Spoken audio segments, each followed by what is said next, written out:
बड़ी बहू वर्षा हर काम में बहुत तेज थी। वहीं छोटी बहू हर्षा हर काम आराम से करती। वर्षा को अपनी तेजी पर बहुत घमंड था। वो बात बात पर हर्षा को ताना मारा करती। एक दिन वर्षा किचन में खाना बना रही होती है और हर्षा से कहती है, देवरानी जी, इतना धीमे धीमे खाना बनाओगी तो लोग भूख से मर जाएंगे। पिछले जन्म में कछुआ थी क्या? मेरा तो पता नहीं, आप बहुत तेज हो। आप पिछले जन्म में घोड़ा थी क्या? वर्षा आराम से चली जाती है। खाना खाने के बाद वर्षा का पति गौतम, हर्षा का पति लोकेश और उनके माता पिता बैठकर टीवी देख रहे होते हैं। तभी सास कहती है, अरे रामायण लगा दो हर्षा। हर्षा धीरे धीरे चैनल बदलती है। जब तक रामायण के चैनल पर पहुंचेगी रावण मर भी चुका होगा। हाँ बेटा हर्षा, जल्दी लगा देना, राम भगवान के दर्शन कर लूं। जी लगा तो रही हूँ। इतना स्लो? सासू माँ इतने में तो अयोध्या जाके राम भगवान के दर्शन कराएंगी। सब वर्षा की बात पर हंसने लगते हैं। वर्षा हर्षा के हाथ से रिमोट लेकर रामायण लगा देती है। हर्षा बुरा नहीं मानती और वो भी हंसते हुए वहां से चली जाती है। एक दिन हर्षा खाना खा रही होती है। तभी वर्षा वहां आके कहती है, अरे कितना धीमे धीमे खा रही हो। इतने में तो शादी में 100 लोग खाना खा लेते। आधे घंटे से खाना खा रही हो तुम। अरे खाने को चबा चबा कर खाना चाहिए। हाँ हाँ, आप तो चबा के भी खाती हो और दबा के भी। अरे आपको मेरे धीरे खाने से दिक्कत है या ज्यादा खाने से? अरे आप धीमे खाओ या ज्यादा खाओ मुझे क्या। बस मैं ये कहने आई थी कि सुबह कुछ मेहमान आ रहे हैं, जल्दी उठ के खाना बना लेना, देर मत करना। साथ में बनाते हैं ना। तुम्हारे साथ बनाऊंगी तो स्पीड को 5वें गियर से पहले गियर पर ले आना पड़ेगा। अरे भाई, तुम्हारे साथ रहकर तो मेरी तेज रफ्तार पर भी असर पड़ेगा और मैं भी तुम्हारी तरह हौले हौले काम करने लगूंगी सब।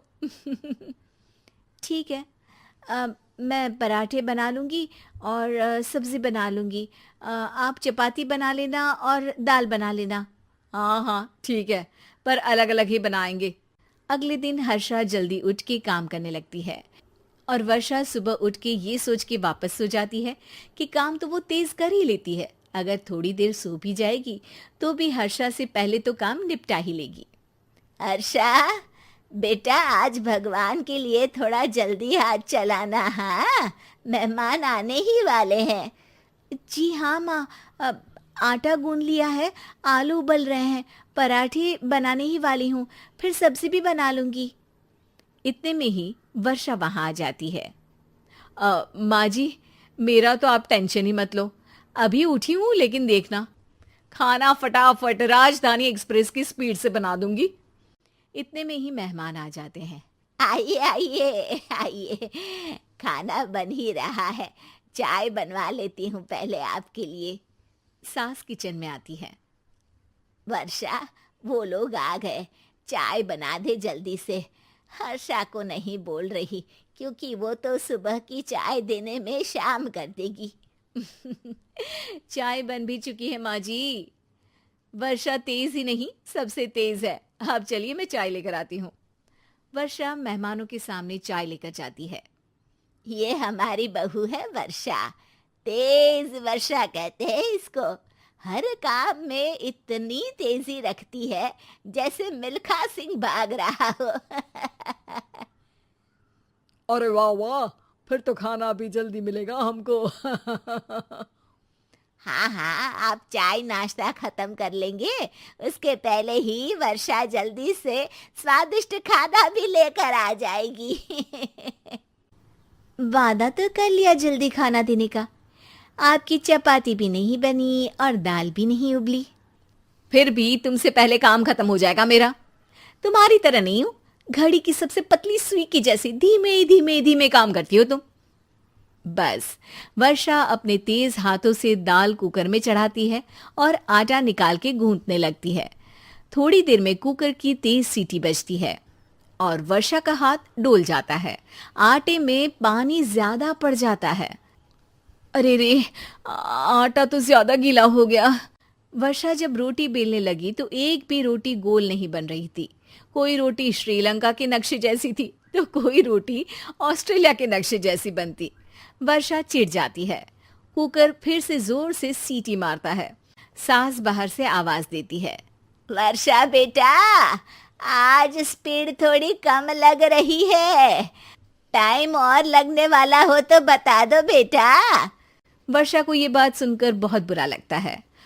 वो सोचना भी नहीं चाहती थी कि कभी उसकी तेजी पर कोई सवाल उठेगा। वहीं हर्षा धीमे धीमे अपना काम करती रहती है। वर्षा दाल बनाते वक्त भी इतनी घबरा जाती है कि जल्दबाजी में दाल में नमक ज्यादा गिर जाता है।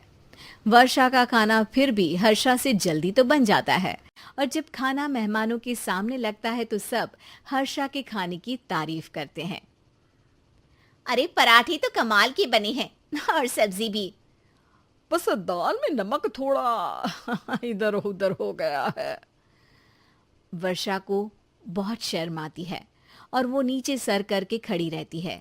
तभी हर्षा कहती है, वो ना मैं थोड़ी जल्दबाजी कर गई और नमक ज्यादा हो गया, पर पराठे तो वर्षा भाभी ने ही बनाए हैं, इसीलिए तो अच्छे बने हैं।